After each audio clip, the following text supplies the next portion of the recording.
Hi, I'm Dr. Patty Ann Ford, and today I want to ask you if you knew that half of girls ages 9 to 10 have tried dieting or currently on a diet. So I want you to think about that. You have a 9 or 10-year-old girl.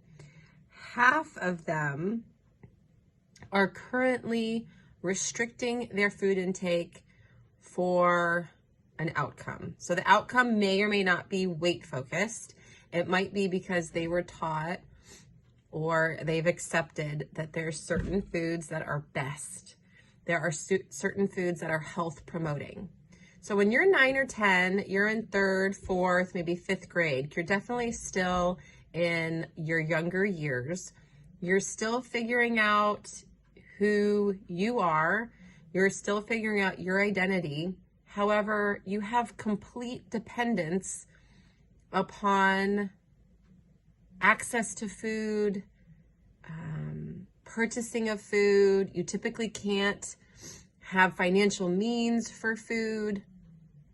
And so here is this 9 or 10-year-old girl. Again, 50% of them struggle or are currently dieting, yet they don't have complete independence. And so where that comes from, why are they dieting? Most likely it's in their social circle.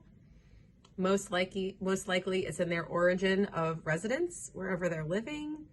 Most likely their safe circle or their community of friends is engaging in restrictive dieting patterns, and they don't almost know any better. Meaning restricting or dieting or eating what's best or avoiding the bad food. That's what their culture, their immediate culture is doing.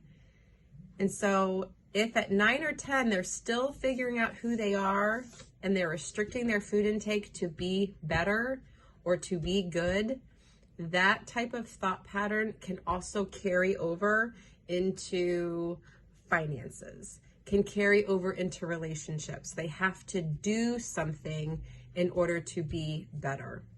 And that type of effort-based acceptance is exhausting because that means they have to perform in order to be accepted. If you look at the philosophical, I have to prove my worth to others in order to receive love.